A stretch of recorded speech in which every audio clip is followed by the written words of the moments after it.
Rob, why don't we do this? So let's go to Charlie Kirk and new stories coming out. So this is why I love what's going on right now. Because everybody is what? Reacting to whatever they have and reacting to whatever they have. Tom, when you see this, what do you think about? Everybody that is a forensic analyst is saying the same thing. They said, that does not look like an entry wound on the front of his neck. That does not look like an entry wound. That looks like an exit wound. And so the question is, okay, how did such a cataclysmic wound happen there?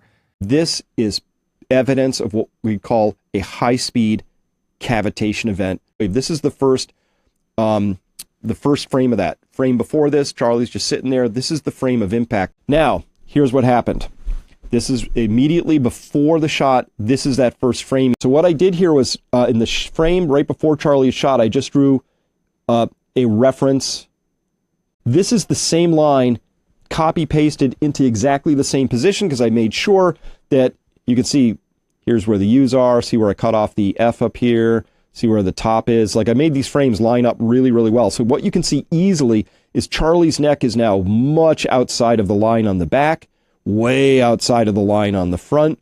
Now I can begin to explain the so-called exit wound. Went in and it should have made a little tiny entrance wound if it went through and through.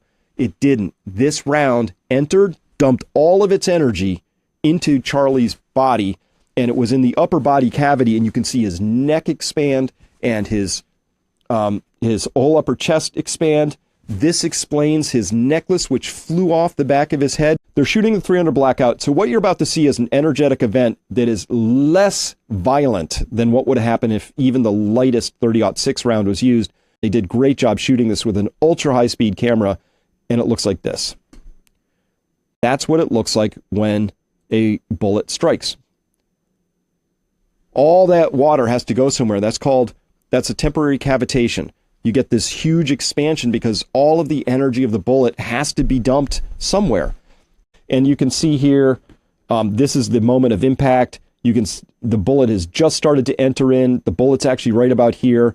And all of this energy is getting dumped into this. This bullet is decelerating really rapidly. And because of that, that energy has to go somewhere, and it does this. This is an overpressure event. Before, after. Before, after. A high-speed round entered his body and dumped all of its energy into his body. So this is an important clue because it tells us a lot about where the shooter must have been, and it wasn't where Tyler Robinson was. Can't have been.